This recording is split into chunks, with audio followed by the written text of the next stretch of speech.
Bonjour à tous et bienvenue sur Tuto Blender. Dans cette vidéo, nous allons prendre notre temps et parler d'actualité Blender.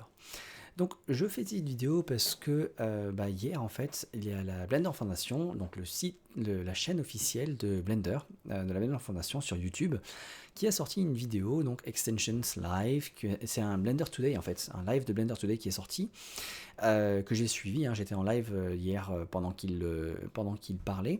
Pour ceux qui ne savent pas, le Blender Today c'était, je vais parler au passé, une émission ou un rendez-vous qui était hebdomadaire, chaque semaine le lundi soir il me semble. Il y avait donc Pablo Vasquez qui est ici, qui parlait des nouveautés Blender de la semaine. Qu'est-ce que les développeurs avaient développé dans Blender de nouveau.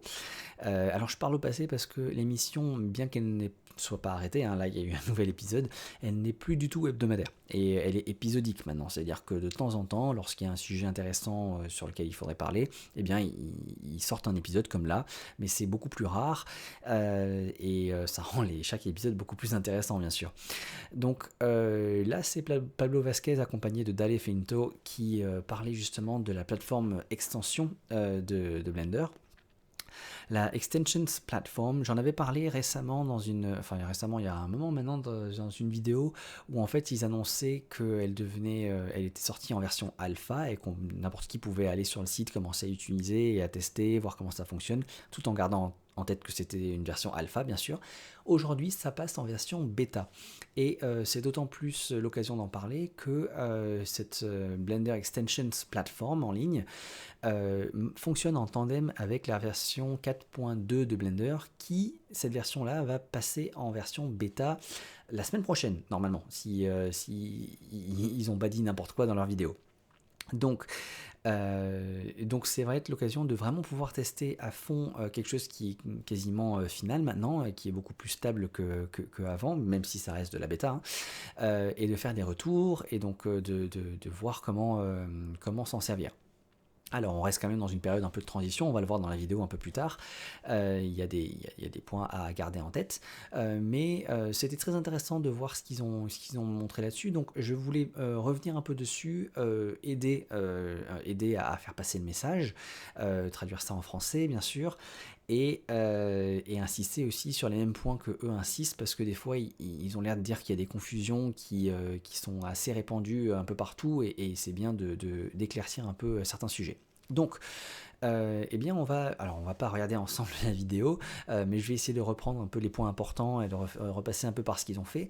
Déjà dans un premier temps, ce que je disais, c'est que ça fonctionne en tandem avec la version 4.2 de Blender qui passe bientôt en version bêta.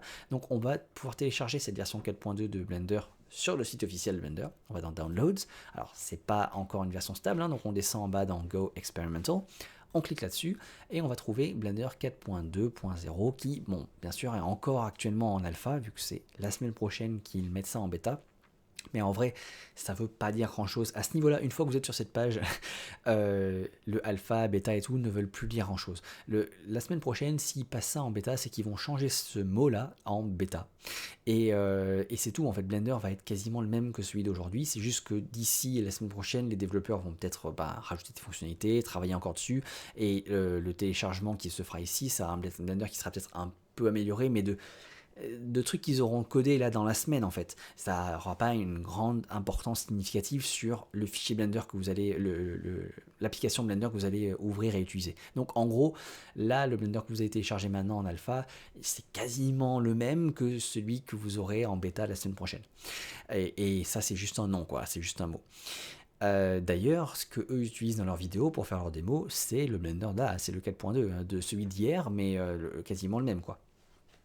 Donc voilà, moi j'ai déjà téléchargé sur l'ordinateur, mais j'ai pas encore installé, pas encore ouvert, pas encore utilisé. Tout ça, ça va être une première vraiment en live. Alors, non, pas vraiment. D'ailleurs, dites-moi ce que vous pensez de ce format. C'est un format qui ressemble un peu à du live, hein. Je vais sûrement un peu bégayer, sûrement faire beaucoup de sûrement même bloquer sur certains mots et tout, mais alors, la seule différence, c'est que je suis pas réellement en live avec vous, mais je parle comme si je prenais le temps et que j'étais en live. D'ailleurs, c'est un sujet sur lequel je réfléchis. Vous me dites si c'est une demande de la communauté ou pas, mais mais potentiellement, pourquoi pas mettre en place des lives, je sais pas sur quel sujet, je sais pas comment, enfin le sujet de Blender bien sûr, mais comment mettre ça en place, mais peut-être voilà sur des sujets d'actualité de Blender, sur voilà des nouveautés, de temps en temps, épisodiquement, voilà quand il y a quelque chose à expliquer comme ça, on pourrait se faire notre réunion, enfin notre explication en français, du coup un décryptage en français via un live, dites-moi si c'est quelque chose qui vous intéresse ou pas, je me tâte. Donc ça c'est une première chose. Alors du coup, comme je vous disais, je l'ai ici de télécharger, j'ai dézippé aussi une truc, et je vais l'ouvrir en première comme ça, et c'est aussi pour ça que je fais ça, je vais pas éditer ou pas recommencer plein de fois la vidéo, parce que voilà, je voulais garder cette première, juste en une prise. Donc nous voilà sur le Blender. Alors tout est de petit parce que j'ai un écran avec une grosse résolution, on va changer ça de suite, mais c'est vraiment genre la première fois qu'on ouvre Blender. On va aller dans les éditions, préférences, et ici donc interface, première chose, on va monter un peu tout ça, aller sur peut-être du 2, voilà, hop, que ce soit assez grand pour vous aussi, pour que vous puissiez voir. Je vais ouvrir du coup cette fenêtre qui est devenue toute petite pour moi. Et ce qu'on voit maintenant, c'est que dans Extensions, alors je vais aussi aller dans Navigations ou Keymap et Right Click Select. Voilà, ça je le veux. C'est juste un réflexe pour moi. Et ensuite, on voit qu'on a Extension ici qui prend la place de ce qu'on avait avant ici, Add-ons. Il me semble qu'avant c'était marqué Add-ons ici, et là il n'y a plus Add-ons. Alors les Add-ons n'ont pas disparu, mais maintenant ce sont des extensions. Rappelez-vous ce que j'avais dit dans la version alpha la dernière fois, la vidéo sur la version alpha, c'est que extension c'est un terme qui va englober plusieurs types de données, notamment les add-ons. Donc, qu'est-ce qu'une extension dans l'esprit de la Blender Foundation? Ça va être non seulement un add-on, mais ça peut être un thème. Actuellement, c'est ces deux choses-là, un add-on et un thème. Mais par la suite, ça peut même devenir des assets, en fait, des groupes d'assets, ou quoi, comme quand on a l'asset browser de Blender, et même d'autres data blocks plus tard. Donc ça qui est génial, c'est que ça va pouvoir être étendu à plein de choses, qui vont être accessibles depuis la plateforme Extensions, Blender Extensions, plateforme qu'on verra juste après. Et ça c'est vraiment bien. Donc une fois qu'on rentre sur Extensions, là où on veut avoir accès à nos add-ons, c'est ici, on se retrouve avec un message qui nous dit donc bienvenue, vous pouvez ici récupérer des thèmes et des add-ons qui ont été créés par la communauté, qui sont libres et gratuits en open source. Alors c'est peut-être pas marqué, mais il faut le savoir, c'est gratuit et open source quand ça vient de la Blender Extensions Platform. Mais par contre, ça nécessite d'avoir un accès à Internet. Est-ce que vous vous donnez l'autorisation à Blender d'accéder à Internet? Si oui, allez dans les systèmes, donc Go to System. En gros, vous allez juste naviguer dans cet onglet qui est là. Quand on clique sur Go to System, pouf, on navigue à le truc qui est là. Donc, qu'est-ce que c'est que ce truc-là? Et c'est là que la Blender Foundation insiste énormément et appuie beaucoup dessus, parce que là il y a un point, il y a un sujet qui est mal compris apparemment en ligne et qui fait débat, parce que les gens se disent ah ouais non, Blender change et aujourd'hui Blender a besoin d'internet pour être utilisé, pour fonctionner correctement, etc. Et non, justement, ça ce serait une violation des termes de la politique de base de Blender. Je sais pas si ça se dit comme ça, mais en gros, Blender, par essence, à la base, se refuse à devoir utiliser Internet pour pouvoir fonctionner. Donc ce sera jamais le cas. Blender n'aura jamais besoin d'Internet pour pouvoir fonctionner. Le but, c'est de pouvoir télécharger Blender, le mettre sur une clé USB, aller en haute montagne, là où il y a connexion à rien, et de pouvoir le brancher sur un ordi portable et l'utiliser. On est censé pouvoir faire ça tout le temps. Donc Blender n'aura jamais besoin d'internet pour fonctionner normalement, pour faire ce que vous voulez avec Blender. Néanmoins, cela ne veut pas dire qu'on s'empêche de lui donner la possibilité d'accéder à Internet si on veut utiliser des add-ons en ligne ou une connexion avec un dépôt en ligne d'add-ons. Donc là, par exemple, le Blender Extensions Platform, là, leur site d'extension, il y a la possibilité de se connecter à Internet, de donner accès à Internet à Blender pour qu'il puisse se connecter sur site, télécharger, installer automatiquement, rapidement les extensions qui sont dessus. Mais encore une fois, même ça, c'est pas obligatoire. Même pour pouvoir utiliser Blender Extensions, là, le site, la plateforme, on le verra plus tard dans la vidéo, Blender n'est pas obligé d'avoir une connexion à Internet pour pouvoir l'utiliser. Vous allez voir après. Donc nous on va quand même pour la démo le faire, hein, parce que c'est de confiance, hein, vous inquiétez pas. Donc on rentre dans système, lorsqu'on fait ça, il y a plein d'onglets dont on n'a pas besoin. Nous ce qu'il nous faut c'est l'onglet Network qui est là, et on a juste un checkbox qui nous permet d'autoriser Blender à avoir accès à Internet. Donc on clique là-dessus. Et ça y est, Blender peut maintenant utiliser Internet. Si on désactive ça, vous verrez que ici en dessous, on a certains add-ons. Et rappelez-vous, hein, de toute façon, Blender est livré avec un certain nombre d'add-ons par défaut. Alors dans la vidéo, ils disent que c'est une centaine d'add-ons en gros, et j'en parlais dans une vidéo sur ma chaîne il y a quelques temps. J'en parlais récemment, je sais plus pourquoi, en parlant de justement le fait d'avoir, si vous activez tous les add-ons qui sont livrés avec Blender par défaut, ça peut ralentir l'ouverture de Blender, etc. Bref, j'avais fait tout un topo là-dessus. Donc Blender est livré avec un certain nombre d'add-ons. Ça a été le cas pendant de nombreuses années. Dès qu'un add-on était assez populaire, très intéressant, tout ça, il était intégré à cette liste d'add-ons fourni avec Blender, livré avec Blender. Et puis ça fait 5-6 ans maintenant qu'ils ont arrêté de faire ça parce que pour maintenir en fait ces add-ons à jour avec chaque nouvelle version de Blender et tout, ça devenait très lourd, très compliqué, de plus en plus compliqué. Donc ils ont décidé de mettre un terme à ça et donc de ne plus ajouter d'add-ons à cette liste. Mais là le problème va être un peu résolu grâce à la Blender Extensions Platform, parce que à terme, déjà vous voyez qu'ici la liste des add-ons qui sont disponibles est réduite, très réduite. Là on n'a pas 100 add-ons, hein. Là je scroll mais c'est fini, hein. La liste elle fait que ça. Elle devrait normalement à terme même se réduire encore et même disparaître complètement, parce que le but est de migrer tous les add-ons qui devaient être livrés avec Blender par défaut sur la Blender Extensions Platform, sur ce site-là en ligne. Et vous, ensuite, vous permettre de dire, ok, en fait, j'ai besoin que de ces add-ons-là, que je vais télécharger, installer, etc., utiliser, et tous les autres là qui étaient inutiles, pas besoin de les avoir dans Blender tout le temps, comme ça, livrés avec. Ça, c'est vraiment, je pense, le but final auquel ils ont pensé. Donc c'est bien, là dites-vous que quand on sera en stable ou plus tard, là il n'y aura même plus d'add-on en dessous en fait. Ils vont juste vous dire ok, on a besoin d'accès à internet, voilà, et c'est tout. Donc on peut revenir ici, on donne l'autorisation à Blender d'accès à internet, parce que si on ne le fait pas, si on cherchait, alors dans leur exemple ils cherchaient un add-on en particulier, c'était Loop Tools, je vais reprendre le même add-on, je ne le trouve pas. Ça c'est un add-on qui est très utilisé, hein, qui est assez commun, assez populaire. Loop Tools, les gens ils l'activent souvent, même moi, hein, ça fait partie de la liste des add-ons que je me dis ok, j'installe une nouvelle version, qu'est-ce que je veux recocher dans les add-ons, Loop Tools, hein, y a Node Wrangler, il y a Loop Tools, il y a plusieurs trucs comme ça, donc je vais chercher, et là il n'y est pas.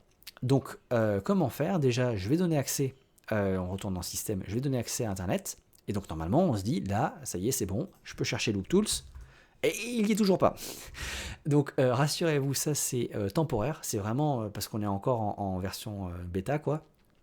Normalement à terme, ce qu'ils aimeraient faire, c'est de se dire, ok, dès que vous avez autorisé l'accès à internet, automatiquement à l'ouverture de cette page-là, Blender devrait aller chercher, enfin aller faire une mise à jour en fait de la liste et se mettre à jour avec le site quoi en fait.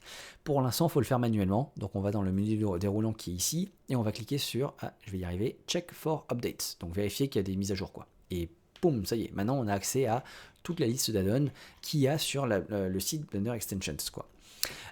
Et on voit par exemple Node Wrangler, c'est des trucs qui nous parlent quoi, c'est des trucs assez bien. Donc là je peux rechercher mon Loop Tools et je vais le trouver, et ah non je peux pas l'activer, et non oui parce qu'en fait je ne l'ai pas installé, il est encore actuellement toujours en ligne en fait, il n'est pas sur l'ordi, donc il faut d'abord que je puisse l'installer ici, tac, pour que il soit sur l'ordi, en fait il soit en local sur votre PC, et que Blender puisse l'activer. Et rappelez-vous, même dans la version alpha, je sais pas pour la version alpha, mais en tout cas même aujourd'hui, si vous installez un add-on, vous le téléchargez sur internet, vous l'avez sur l'ordi, vous allez cliquer sur install, d'ailleurs le bouton a disparu aujourd'hui ici, mais il y avait un bouton install avant, on le trouve sur internet, on l'installe, et il fallait ensuite checker la petite checkbox ici pour qu'il soit actif et utilisable dans Blender. Ça faisait plein d'étapes. Aujourd'hui, vous cliquez juste sur Install et Blender fait tout. Il va le chercher en ligne, il le télécharge, il l'installe et il l'active avec la checkbox qui est là. Tout en un clic. Donc ça, c'est vachement pratique quand même. Et ça y est, tout est fait. Alors vous avez accès à l'add-on qui est là. Vous avez un bouton pour accéder au site web. Alors le site web, ce sera tout le temps, en tout cas pour les add-ons qui viennent de l'extensions, hein, du site extensions de blender.org.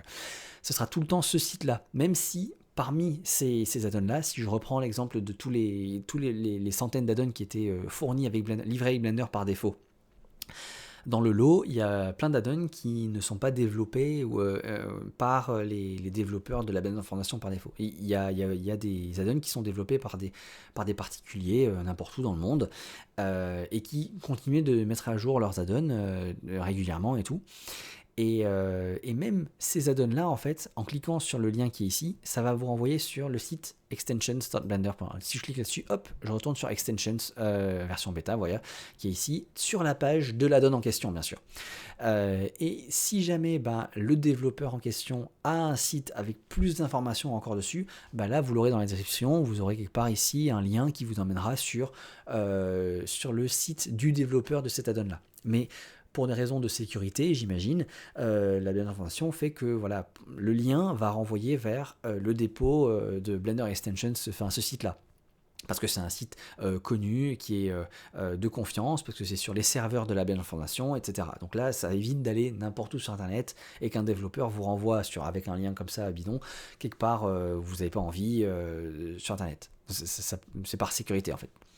Donc là, vous vous retrouvez sur le site extensions.blender.org et c'est une très bonne chose parce que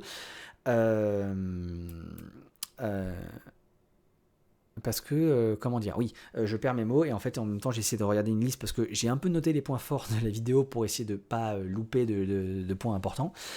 Jusqu'à présent, ce qu'on a fait, on était dans Blender, on a récupéré un add-on que l'on connaît en fait. On s'est dit ok, je suis sur une nouvelle version de Blender, il y avait tel add-on que j'utilisais, dont je suis habitué, dont je connais le nom, j'aimerais le retrouver et l'activer. Ok, jusque-là, c'est très bien. Et on a vu comment faire ça directement depuis Blender.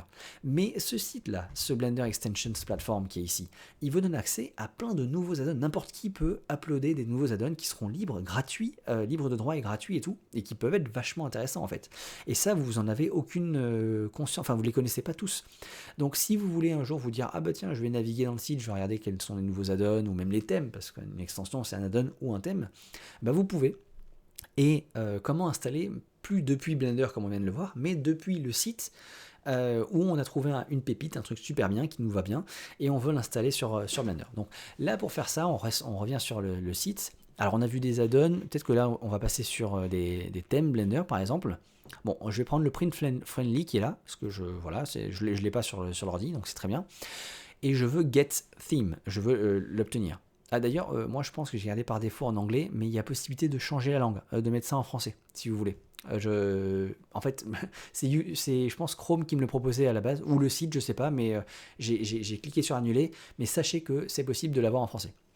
Donc Get Theme qui est ici, je clique dessus et je vais avoir un bouton où ils me disent Drag and Drop into Blender. Donc là, il me propose de le déplacer, glisser, déposer dans Blender. Donc on va réduire un peu la fenêtre. Je vais glisser, déposer ça, pouf, dans Blender. Et là, je vais avoir donc un pop-up qui me dit ok, est-ce que vous voulez donc déjà l'installer et surtout faire que ce soit le thème utilisé directement. Ça y était pas dans la précédente vidéo que j'ai faite là. On parlait du site en version alpha. Il fallait qu'on installe, même je pense que vous aviez le drag and drop, je suis plus sûr, mais il y avait un truc dans le genre le drag and drop, ça me dit quelque chose. Mais ensuite, il fallait aller dans les préférences utilisateurs, dans les thèmes pour cocher et l'activer, quoi, l'utiliser. Là, on peut le faire en un clic, c'est-à-dire qu'on le drag and drop, et tant que ça c'est coché et ça l'est par défaut, je fais OK. Et boum, ça y est, il me l'a changé. Il m'a mis le thème. D'ailleurs, ça attaque un peu les yeux. On passe du sombre au clair d'un coup comme ça. Et donc ça, c'est vachement cool. Donc on va revenir en arrière. Alors il y a deux manières d'enlever du coup le thème. Soit je vais dans le thème parce que cette extension c'est un thème et je peux venir dans mes presets de thème et dire ok, je veux mon Blender Dark. Je reviens dessus. Soit on va prendre le print friendly qu'on vient d'installer, et comme c'est pas seulement un thème mais une extension, on peut aller dans extensions et le rechercher. Alors c'est pas loop, on va enlever loop, et puis c'est pas un add-on, c'est un thème, donc on va chercher dans les thèmes, et là on a print friendly, on peut le décocher, et pouf, ça nous l'enlève. Donc là on est beaucoup mieux, on revient sur notre thème sombre, j'aime bien le dark, mais voilà, ça c'est très bien. Et à noter que si je me trompe pas dans ce que j'ai compris, cette utilisation-là, en fait, ce comportement utilisateur de venir drag and drop pour installer, de venir cliquer, glisser, déposer dans Blender pour installer des trucs, c'est le comportement qui est voulu, qui est recherché par la Blender Foundation et qui est encouragé d'ailleurs, de venir faire un drag and drop dedans pour installer des trucs. Et on verra un peu plus tard dans la vidéo pourquoi, en tout cas, enfin eux ils ont eu un exemple où ils ont testé un truc, ils sont allés dans une zone un peu dangereuse et du coup c'était Dale Felinto qui est donc l'invité sur le qui est donc ce mec là qui est le chef développeur là-dessus de l'équipe, expliquer un peu pourquoi ils encouragent ce comportement de drag and drop pour aller pour installer des trucs dans Blender. Donc ça c'est très bien, on a pu installer depuis le site. Je regarde un peu mes notes pour voir si je suis pas en train de zapper quelque chose, une notion un peu importante. Donc ouais, les add-ons de Blender, on voit toujours avec le lien sur le site des extensions, la plateforme. Et ensuite, depuis ce site, on peut aller sur les sites du développeur en question. Donc installer depuis le site, on vient de le faire. On peut désinstaller maintenant l'add-on que l'on vient de faire. On peut regarder si vous voulez savoir comment désinstaller un add-on. Là c'est désinstaller un thème, on l'a décoché, mais on pourrait aussi vouloir désinstaller en cliquant sur Uninstall qui est en bas à droite. Et ça c'est pareil pour les add-ons, enfin pour tout type d'extension. Un truc qui est installé, on peut venir en bas à droite et cliquer sur Uninstall. Donc ça c'est facile de le faire. Et ensuite on va voir comment installer depuis quelque chose qui est sur l'ordinateur, sur le PC. Là, on était en ligne et en plus, on donnait accès à Blender, on donnait accès à Internet à Blender. Bref, vous avez compris la phrase. Mais je vous ai dit plutôt que Blender insiste beaucoup sur la Blender Foundation insiste beaucoup sur le fait que Blender n'a pas besoin d'Internet pour fonctionner. Et même pour utiliser ce site d'extension de Blender, Blender n'a pas besoin d'Internet pour pouvoir bénéficier de tout ce qu'il y a sur ce site-là. Notamment, on va reprendre des add-ons par exemple. Je vais prendre, eux, ils ont pris dans leur exemple, ils ont pris ça. On va prendre ça. Si je veux installer cet add-on là, mais sans passer par le fait que Blender ait besoin d'une connexion internet. Je pourrais même désactiver la connexion, je vais dans système ici, hop, paf, désactiver ça, mais je vais quand même installer l'add-on qui est ici. Eh bien, il suffit de faire un peu comme on faisait avant en fait, c'est-à-dire que je vais faire get add-on, mais sauf que je ne vais pas le drag and drop into Blender. Peut-être que je pourrais d'ailleurs, je pourrais faire ça, mais je peux aussi tout simplement me dire ok, je vais download, je vais le télécharger à l'ancienne, je le télécharge, il est sur mon ordi quelque part, dans mes téléchargements. Et de là, je peux venir drag and drop, donc prendre mon truc que je viens de télécharger. Là, il est sur mon ordinateur et je peux venir drag and drop ça dans Blender. Et pareil, il va me proposer de l'activer quand je vais l'installer.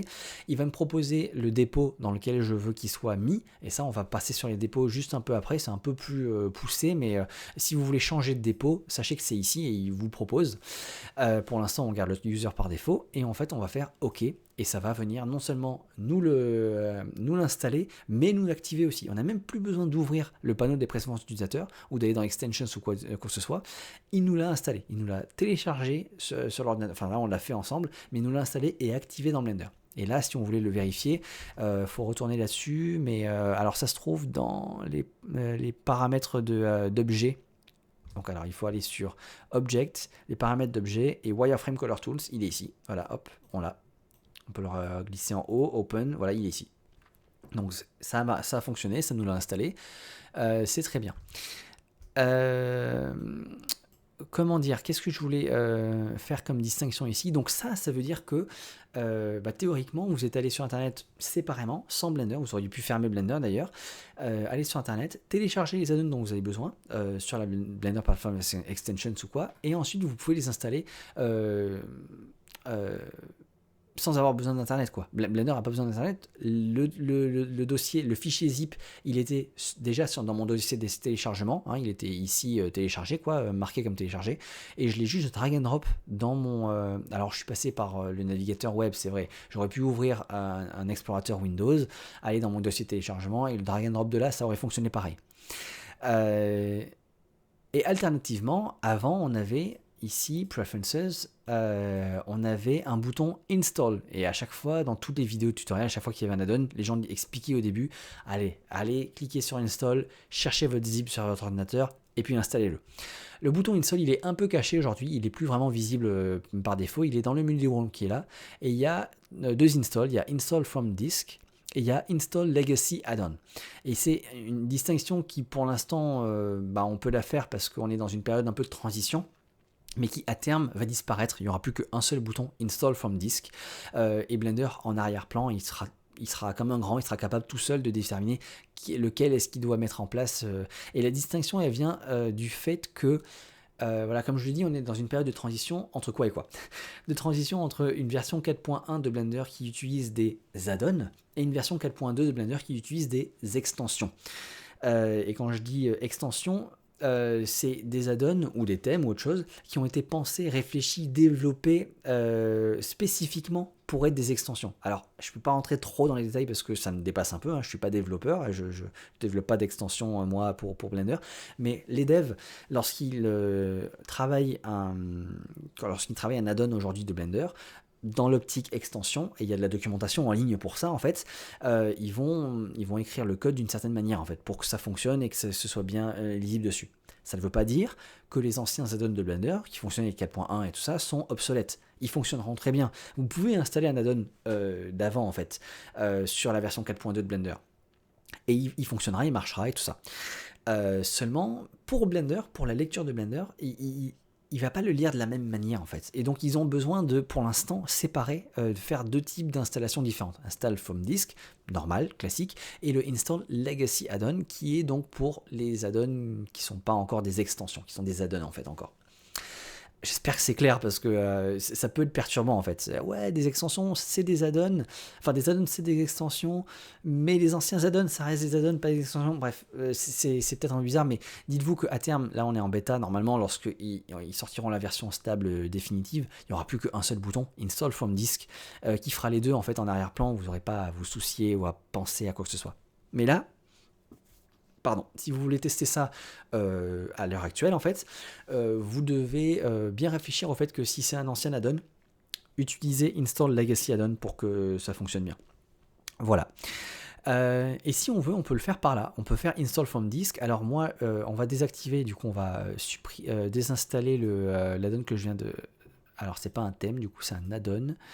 Et est-ce que je peux filtrer par Enabled Extensions, par exemple? Hop. Loop Tools, ouais, j'en ai quand même pas mal.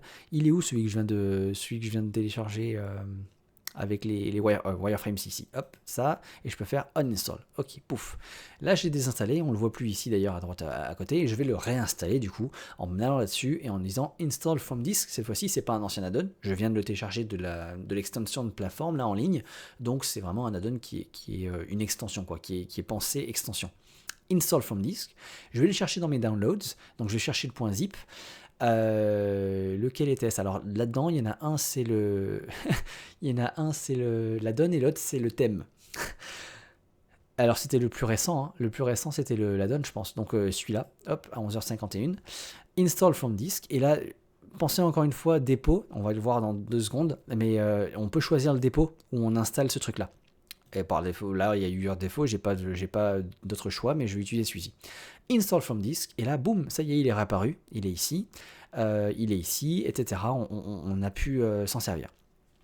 Alors, je parlais il y a à peine 2 secondes de dépôt, de repositories en anglais. Les dépôts, qu'est-ce que c'est? Alors, je check parce que j'ai l'impression d'aller vite et j'ai cette désagréable impression de rater un truc, d'oublier de vous parler d'un truc, mais bon, ça reviendra peut-être dans 2 secondes après. Bref, c'est pas grave. Repositories, on parle des dépôts ici. Qu'est-ce que c'est qu'un dépôt déjà? C'est une question qui était posée dans la vidéo et Dale Finto y a répondu, ce qui clarifie quand même pas mal le truc. Un dépôt, c'est un espace dans lequel vous allez stocker toutes vos extensions. Et je rappelle encore une fois, une extension, c'est un add-on ou un thème ou à l'avenir d'autres choses même. Et ce sera un endroit où vous allez stocker vos extensions et les manager, etc. Mais ça peut être un endroit en local, tout comme ça peut être en ligne. Par exemple, leur site, la Blender Extensions Platform, c'est un dépôt. C'est un dépôt en ligne où on stocke plein d'add-ons et de thèmes et tout. On peut les manager, les télécharger, etc. C'est un dépôt. Et pareil, sur votre ordinateur en local, chez vous, là, sur votre PC, vous pouvez définir un répertoire, un dossier, dans lequel vous mettez tous vos add-ons dedans. Et ce sera, par définition, un dépôt. On pourra appeler ça un dépôt.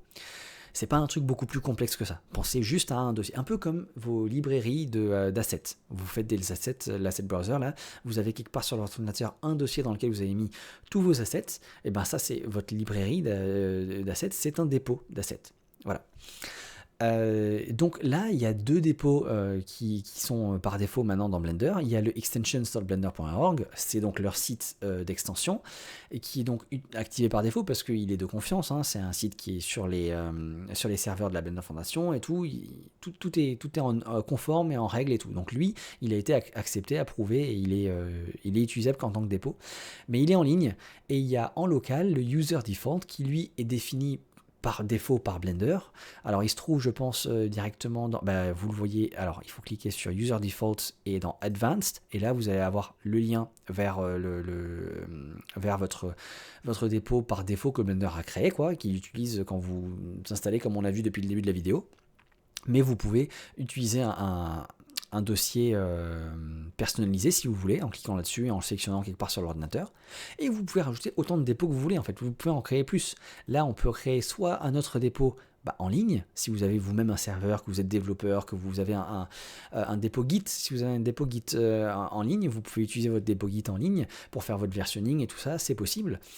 Ou vous pouvez utiliser un dépôt local et donc définir vous-même un nouveau dossier sur votre ordinateur dans lequel vous voulez ranger vos add-ons. Si ça se trouve, vous voulez en avoir plusieurs parce que vous voulez en faire un pour les add-ons, un pour les thèmes par exemple. Et là, vous allez définir deux trucs. Et quand vous les téléchargez et que vous devez les installer, pareil que ce soit le install qu'on avait vu ici, eh bien, il vous proposait de choisir votre répertoire, là, votre dépôt ici. Et vous pouvez dire, ah, ça c'est un add-on, donc je vais le mettre dans le dépôt add-on. Ou ça c'est un thème, je vais le mettre dans le dépôt thème. Et pareil, quand vous avez fait le drag and drop la dernière fois, vous aviez la possibilité de l'activer par défaut et au-dessus le menu déroulant pour choisir votre dépôt. On l'a vu en début de vidéo. Donc ça pareil, vous pouvez en avoir plusieurs.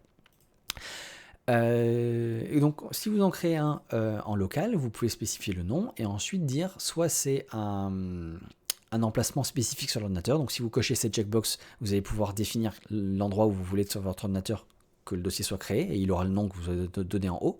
Si vous décochez ça, il va se reporter au dossier dans lequel vous avez l'exécutable de Blender, quelque part sur votre ordi. Dans Windows, c'est sûrement C, Programs, etc., Blender Foundation, blablabla. Et il utilisera ce dossier-là. Et il créera un nouveau dossier là-dedans qui aura le nom que vous donnez là, ici, et c'est ça qu'il utilisera, quoi. Donc ça c'est très simple. Si tout ça vous paraît un peu compliqué et tout, au final vous n'êtes même pas obligé de connaître ça en fait. Si vous voulez pas vous embêter avec les histoires de dépôt, ne le faites pas et ce sera transparent pour vous. Blender va gérer dans son coin et ça fonctionnera. Ça je parle, enfin eux l'ont mentionné dans la vidéo et je pense que pour certains ça peut être utile de dire ok, enfin parmi les gens qui utilisent ça, il y en a qui veulent être très carrés des fois ou qui sont un peu dev et tout ça, qui ont besoin de connaître ces genres de choses. Eh bien au moins ça a été expliqué. Et là, je le retraduis en français, en fait, en gros, pour que ce soit plus clair pour vous. Et sachant aussi que, donc là, on a parlé des dépôts locaux et les dépôts en ligne. Donc, je parlais tout à l'heure que ce soit un dépôt Git si vous êtes développeur et que vous avez un dépôt Git et tout, etc., que vous voulez faire vos trucs, ou que vous avez vos propres serveurs et tout, mais vous pourriez aussi vouloir ajouter un dépôt externe comme le Blender Extensions Platform, mais qui vient d'un site existant de quelqu'un d'autre en fait, qui a créé son site, et je pense notamment au site marchand comme la Blender Foundation, pas la Blender Foundation, CG Cookie. CG Cookie, ils ont leur site de vente qui est très connu, qui est Blender Market. Voilà, j'avais plus le nom en tête. Le Blender Market, c'est hyper connu et c'est un dépôt en ligne où ça gère plein d'add-ons et qui sont donc à terme des extensions. Et il me semble d'ailleurs, ils en ont parlé dans la vidéo là, de le Blender Today que j'ai vu hier, ils ont dit que lors de la Blender conférence de Los Angeles, qui s'est déroulée il y a un mois, je dirais, enfin très récemment là, CG Cookie a annoncé publiquement qu'ils allaient soit changer de nom, soit ouvrir un nouveau dépôt soit c'est Blender Market qui va changer de nom, ou alors qu'il va un dépôt en ligne comme ça qui va ouvrir, ça va s'appeler Super Hive, il me semble, Super Hive. Peut-être que je me trompe de nom, mais c'est un truc dans le genre. Et ça va être un dépôt d'extension de Blender en ligne. Et le Blender Market est très connu pour de la vente en fait, d'add-ons et tout. Donc si vous voulez acheter, vous avez un compte sur le Blender Market, vous pouvez enregistrer le lien de leur dépôt. Donc là, on va créer un nouveau dépôt en ligne, rentrer l'URL du dépôt qui aura été donné comme ça. Vous pouvez dire à Blender de vérifier pour des mises à jour, ou alors non, si vous voulez pas que Blender soit tout le temps à faire des vérifications internet et tout ça, vous pouvez le décocher, mais si vous voulez qu'il vérifie régulièrement, enfin, on startup, donc à l'ouverture, est-ce que les add-ons ont été mis à jour ou pas, il va pas installer les add-ons, il va pas installer les mises à jour, je veux dire. Mais par contre, il va vous notifier s'il y a une mise à jour qui a été faite sur un des add-ons ou une des extensions. Et c'est à vous ensuite de faire la démarche de dire ok, je veux l'installer ou pas. Et ensuite, si par exemple on prend l'exemple du Blender Market, vous allez avoir un compte et vous allez devoir vous authentifier sur ce compte. Là, vous avez la possibilité de rentrer votre mot de passe, de l'enregistrer, tout ça pour que Blender puisse se connecter à votre compte et ensuite gérer depuis Blender facilement en fait les add-ons que vous aurez achetés sur le Blender Market. Et ça c'est vachement cool ça c'est très bien. Et c'est d'ailleurs d'autant plus cool que la Blender Foundation prenne en compte ce genre d'utilisation avec des achats, des add-ons payants, des trucs comme ça, et donne la possibilité de mettre en place ce genre d'outils même pour des sites comme le CG Cookie et donc leur Blender Market quoi, ou Gumroad ou ce genre de choses, tu vois, il y a même d'autres sites qui font de la vente comme ça en ligne, et je trouve ça vachement bien d'avoir pris en compte ce genre d'utilisation et de mettre à disposition ce genre d'outils là et de techniques en fait, parce que franchement c'est du confort, c'est juste du confort de se dire ok, j'ai mon compte sur le Blender Market, j'ai tous mes add-ons qui sont dessus. En plus, Blender Market, quand vous avez acheté depuis longtemps plusieurs add-ons, tout ça, que vous voulez retrouver pour trouver les mises à jour, des fois c'est un peu galère, enfin je trouve. Là, si on peut depuis Blender automatiquement voilà, trouver les mises à jour et tout, et gérer nos add-ons comme ça, c'est génial. Moi je dis oui, merci. Donc on peut gérer ça là-dedans. Et après, Custom Directory, on l'a déjà vu tout à l'heure. Donc voilà un peu pour tout ça. Je vérifie un peu mes notes parce que j'ai parlé un peu dans tous les sens. Enfin, j'ai pris des notes pour essayer de ne pas zapper les moments forts, mais en vrai j'ai pas du tout suivi le même ordre d'idées que sur mes notes. C'est pas grave. J'ai parlé un peu de tout ça, installer depuis le site web, installer depuis le PC, faire la distinction entre les add-ons qui sont des pensées extensions et les add-ons legacy, les anciens add-ons. Les add-ons payants, voilà, si on veut aller sur des dépôts en ligne payants et tout ça. Et ah oui, il y a des cas particuliers. Alors je disais qu'à terme, tous les add-ons qui sont ici, qui sont vraiment livrés avec Blender, sont censés migrer vers le site Extensions Platform, etc. Mais il y a des cas particuliers, ou en tout cas certains add-ons qui vont être traités un peu avec des traitements de faveur ou non. Je pense à des add-ons très très utilisés, notamment Node Wrangler, qui est vraiment utilisé par tout le monde. Eux, ils ont aussi cité dans leur vidéo Add Images as Planes. Et cet add-on là par exemple, qui est vraiment utilisé par plein de gens, aujourd'hui il a été supprimé de la liste des add-ons livrés avec Blender parce qu'il a été intégré directement à Blender. C'est un outil dans Blender directement. Là on peut sortir de là et faire Shift A, et ça ajoute sous forme d'empty. Donc là je peux image et rajouter une image. Voilà, on a l'image ici, aller dans les paramètres là-dedans et puis ouvrir une image sur l'ordinateur, et voilà, on a rajouté une image as a plane dans Blender. Non, alors ça c'est pas image as plane en fait. Shift A, image references ou mesh, c'est ça, je sais plus. Add image reference background, c'est ça. Voilà, c'est ça, je peux le récupérer ici, récupérer l'image directement sur l'ordinateur, et ça va me l'ajouter. Si j'ai ça par exemple, hop, paf, et voilà, ça me l'a rajouté, et j'ai une image dans Blender ici. Donc ça c'est vachement cool. Donc ça c'est un premier cas où certains add-ons comme ça pourraient être intégrés dans Blender et plus être sous forme d'add-on séparés, et d'autres cas comme le Node Wrangler qui lui est un peu plus complexe à intégrer dans Blender, et c'est pour ça qu'il était resté sous forme d'add-on séparé pour l'instant. Ce qu'ils vont faire, c'est qu'ils regardent, ils vont en prendre certaines fonctionnalités de l'add-on qui vont intégrer à Blender par défaut, et le reste lui va rester sous forme d'add-on qui sera sur le site de la Blender Extensions Platform. Donc, ils vont faire moitié-moitié en gros. Ils vont en prendre certaines fonctionnalités qui vont l'intégrer à Blender, le reste restera sous forme. Et ça, ils vont faire au cas par cas. Je pense qu'ils vont regarder tous les add-ons et il y en a qui seront intégrés dans Blender, d'autres qui vont rester sous forme d'add-on séparés. Et ensuite, à nous de décider quels sont les add-ons depuis le site qu'on veut installer dans Blender. Ça, c'est vachement bien, hein, d'avoir cette flexibilité, de se dire, ok, là, j'aurai un Blender qui sera vraiment personnel, quoi. J'aurai le Blender avec les add-ons que je veux installer dessus. Et même s'il y a des gens en ligne qui disent, ouais, en fait, il faut installer tel add-on, c'est vachement bien, les Loop Tools ou tel autre truc et tout, vous inquiétez pas, c'est gratuit, ça fait partie de Blender. Et ben là, ça change rien, en fait. C'est juste, ça fait partie de Blender aussi, c'est juste c'est en ligne et c'est pas dans votre Blender en local sur l'ordinateur par défaut. Donc, ça veut dire téléchargement plus rapide de Blender, ça veut dire ouverture de Blender plus rapide parce que il y a juste les add-ons dont vous avez besoin qui sont installés, mais quand même la possibilité d'avoir accès à ces add-ons gratuitement et facilement en fait. Même depuis Blender, vous pouvez toujours aller juste dans les préférences utilisateurs pour venir chercher l'add-on et cliquer sur installer et puis Blender va le télécharger, l'installer, l'activer, tout ça pour vous automatiquement. Donc on garde toutes les mêmes fonctionnalités qu'on avait avant, même en plus facile, plus rapide parce que ça nous l'active et tout d'un coup. Et en plus optimisé, plus efficace. Donc pour moi c'est très bien. Et même, ils ont parlé du fait de pouvoir faire des bundles, des packages en fait, et de se dire, ok, moi sur le site de Blender Extensions, j'aime bien telle nouvelle add-on, une sélection d'add-on que j'ai trouvé cool sur leur site, et je vais me faire mon propre... mon favori en gros, une liste de favoris, et je peux même partager cette liste de favoris. Et grouper cette liste et la partager avec d'autres gens. Aller, par exemple, moi là, j'ai ma liste de favoris, imaginons que je me crée sur ce site-là. Je peux ensuite aller sur YouTube, là, sur la chaîne, vous parler, ou comme ça, ou vous dire, hey, tenez, moi j'aime bien ça, et je sais pas encore comment ça va se mettre en place ce truc-là, mais ils en ont parlé de pouvoir ensuite vous dire, ok, tenez, prenez ce lien par exemple, où vous partagez un truc et vous aurez le même packaging d'add-on et d'extension que vous pourriez installer si vous voulez me suivre.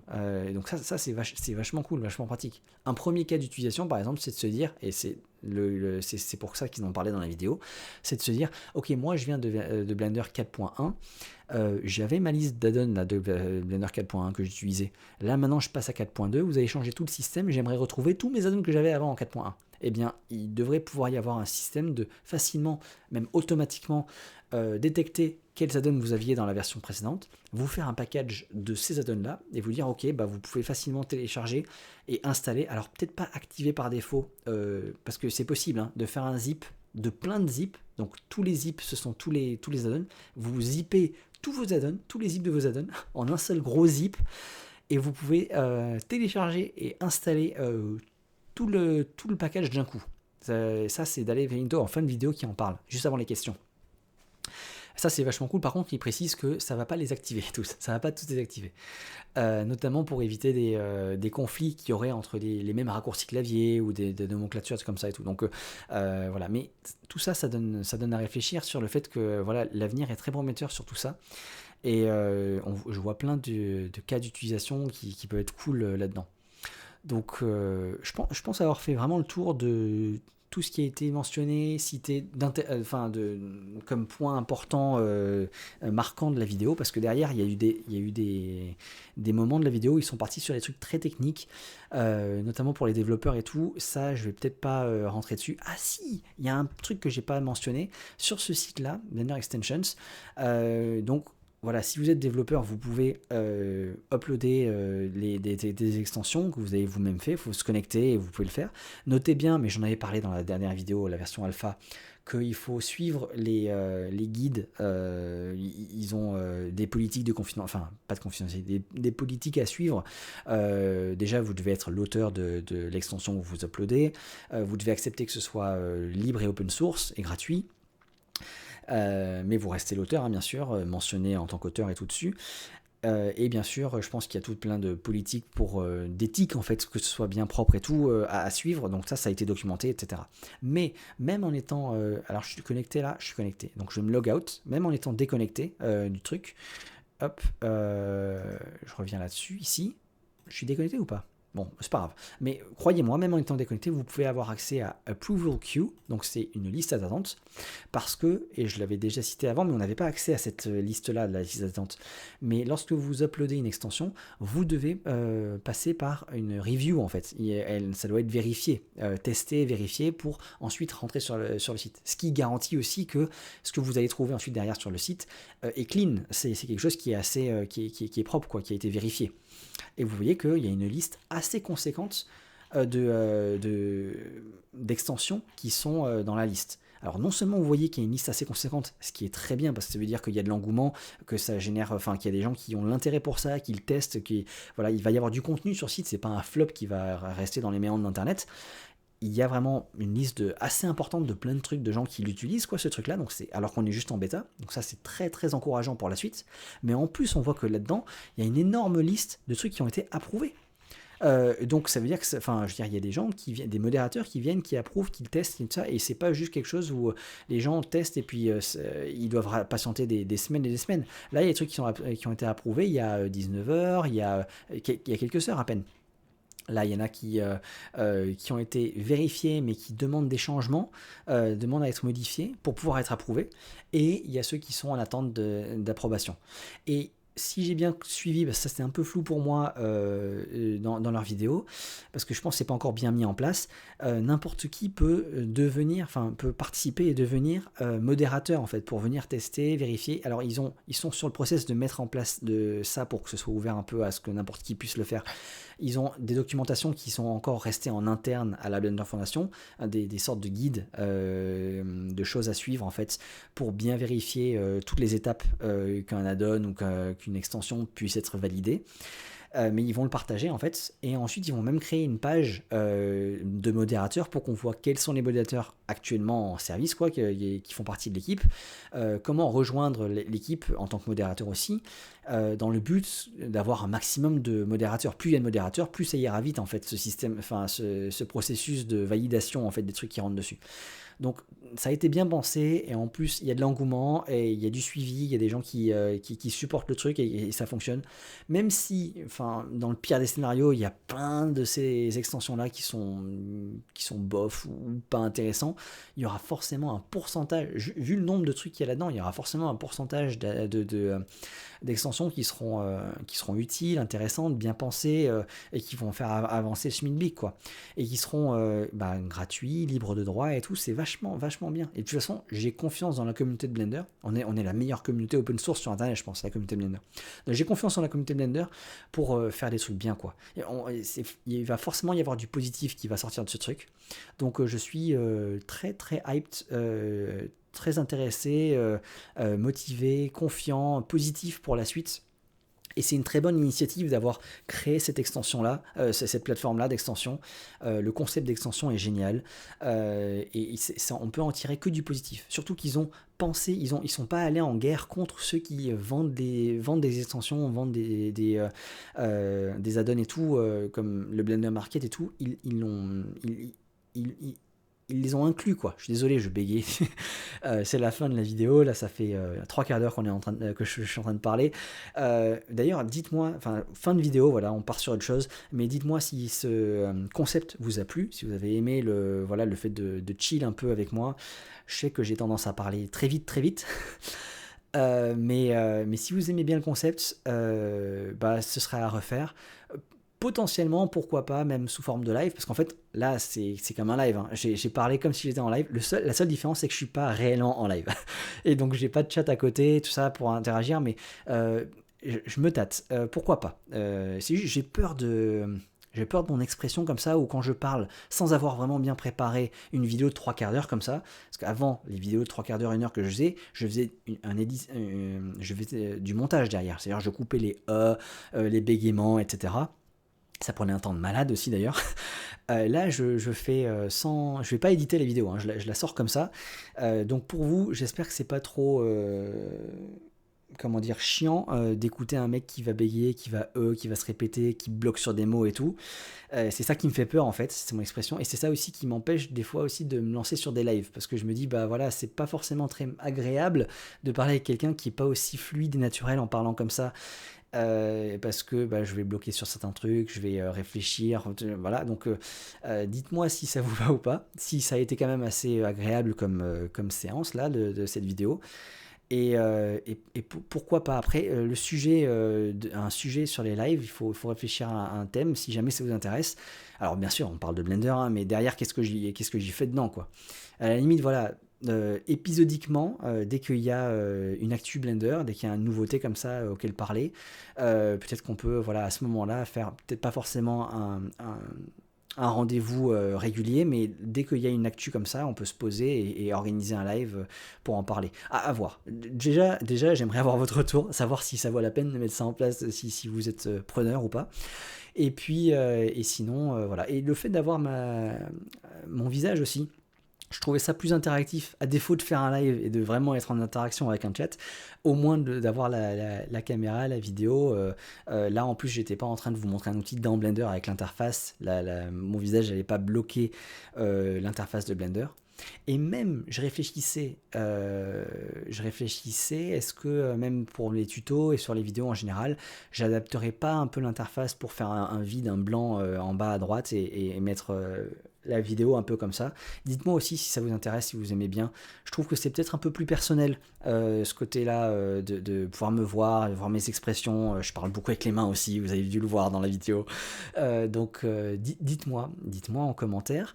Voilà, bon, je m'excuse si ça fait si c'est barbant, mais là tout ça c'est en fin de vidéo, donc vous pouvez arrêter hein, si vous voulez. Si c'est trop barbant pour vous, il n'y a rien voilà, arrêtez les vidéos. Mais voilà, pour ceux qui s'intéressent et qui veulent bien interagir avec moi, dites-moi hein, dites-moi ce que vous en pensez. Et puis voilà, on va adapter et on va évoluer dans le bon sens, j'espère. Voilà. Sur ce, portez-vous bien, hein, restez en bonne santé, j'espère que tout le monde va bien et je vous dis à la prochaine. Salut!